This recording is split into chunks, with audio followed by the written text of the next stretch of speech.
আসসালামু আলাইকুম। আজকে চলে আসলাম নতুন একটি ধারাবাহিক আলোচনার দ্বিতীয় পর্বে, হজ ও উমরার গুরুত্ব ও ফজিলত। গত প্রথম পর্বে আলোচনা করেছিলাম কারণ বিনা ওজরে বিলম্ব করাও গুনাহ। আল্লাহ তাআলা ও তার রসুল ফরজ হজ আদায়ের প্রতি এমনভাবে গুরুত্ব আরোপ করেছেন যে কেউ যদি এই হজকে অস্বীকার করে বা এ বিষয়ে কোনো ধরনের অবহেলা প্রদর্শন করে তবে সে আল্লাহর জিম্মা থেকে মুক্ত ও হতভাগ্য রূপে বিবেচিত হবে। আল্লাহ তাআলা ইরশাদ করেছেন, তরজমা হচ্ছে, মানুষের মধ্যে যারা সেখানে বাইতুল্লাহ পৌঁছার সামর্থ্য রাখে তাদের উপর আল্লাহর উদ্দেশ্যে এ গৃহের হজ করা ফরজ।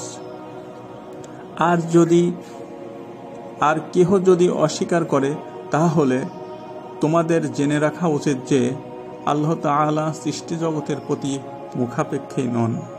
সূরা আলে ইমরান। তাছাড়া যে কোনো ধরনের বিপদ আপদ, অসুখ বিসুখের সম্মুখীন হওয়া বা মৃত্যুর ডাক এসে যাওয়া তো অস্বাভাবিক নয়।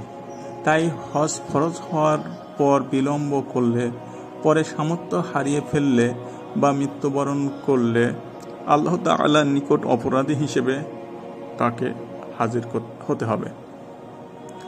এজন্যই হাদিস শরীফে হজ ফরজ হওয়া মাত্র আদায় করার তাগিদ ও হুকুম দেওয়া হয়েছে।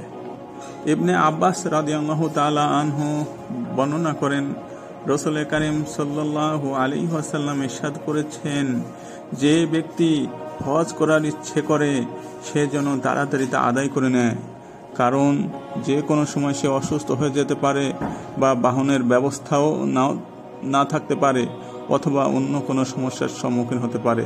মুসনাদে আহমদ হাদিস নম্বর 1833, সুনানে ইবনে মাজাহ হাদিস নম্বর 2883, আবু দাউদ শরীফে এসেছে, আরও বেশ কয়েকটি হাদিস শরীফে বর্ণনাটি এসেছে।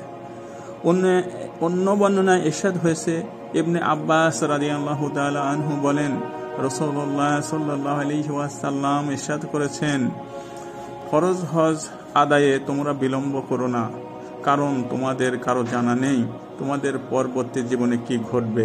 মুসনাদে আহমদ হাদিস নম্বর 2867, সুনানে কুবরা বাইহাকি 4 নম্বর এবং 340 নম্বর হাদিস।